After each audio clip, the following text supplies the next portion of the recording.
Welcome to Supernatural Japan, the podcast where we explore the legends, mysteries, and haunted places that lurk in the shadows of Japanese history.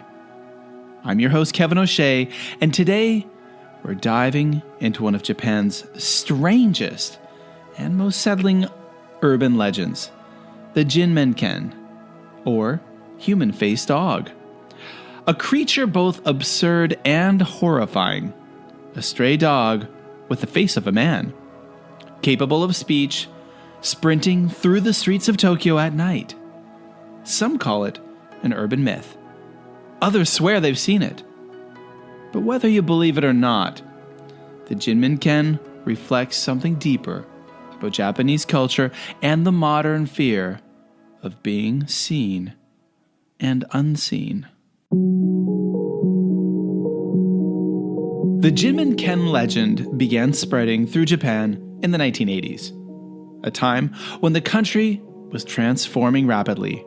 Neon cities, late-night highways, and 24-hour work culture. Stories began circulating of delivery drivers and taxi operators who, in the quiet hours between midnight and dawn, saw something impossible. A dog running at incredible speed along their vehicles. Its body sleek and canine. But as it turned its head towards them, it had a human face. Sometimes it grinned, and sometimes it spoke. In a raspy voice, it would whisper, "Leave me alone," or simply say, "Don't look at me." Then it would vanish into the darkness. These sightings reportedly occurred in Tokyo's Shibuya and Harajuku districts, in Osaka, and near highways in Nagoya.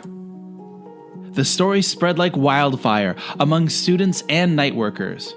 Newspapers even printed small blurbs about the so-called talking dog phenomena. Some claimed the Jinmenken was the ghost of a person killed in a traffic accident, reincarnated as a dog with a human face, cursed to wander the streets where it died. Others believed it was a product of a secret government or corporate experiment, a lab creation that escaped into the night. But a few even said it was an omen, a creature that appears before disaster or death.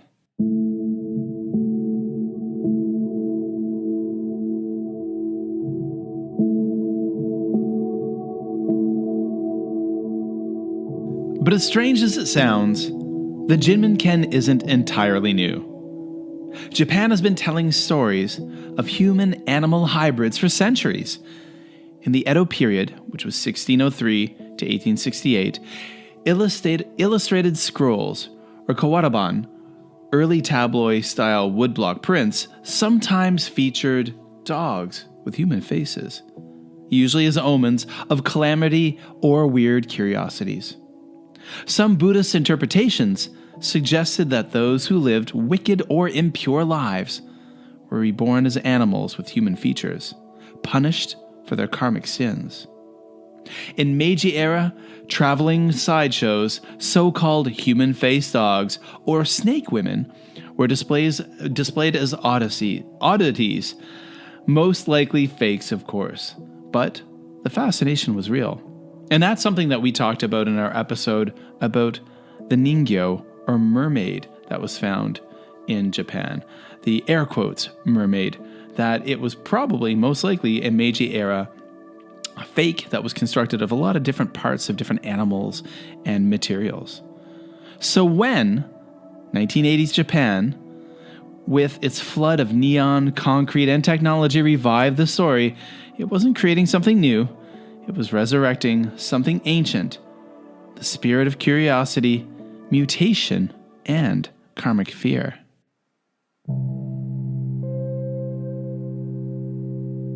So what does the Jinmenken really represent?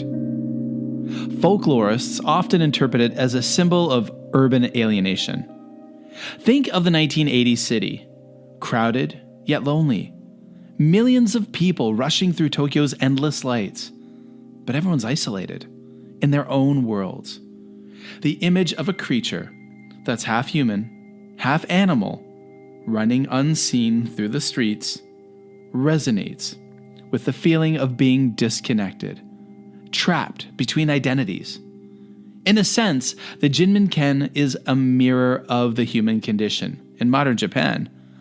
It's not violent, not a vengeful spirit like an onryo or a kuchisake onna. It doesn't attack. It just runs and pleads to be left alone.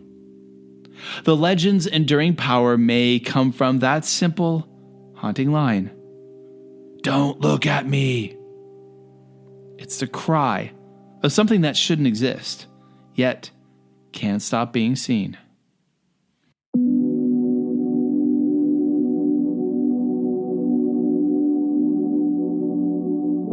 The human-faced dog has appeared all across Japanese culture. In the classic anime, Gegege no Kitaro, it shows up as a sympathetic, if bizarre, creature among the ranks of Japan's yokai. Horror manga artists like Junji Ito have drawn their own versions, blending comedy with body horror. And online, modern creepypasta and social media stories have kept the legend alive.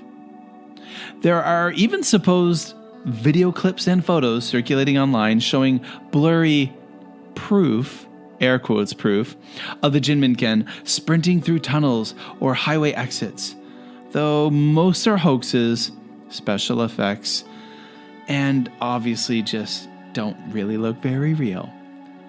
Still, the story never quite dies.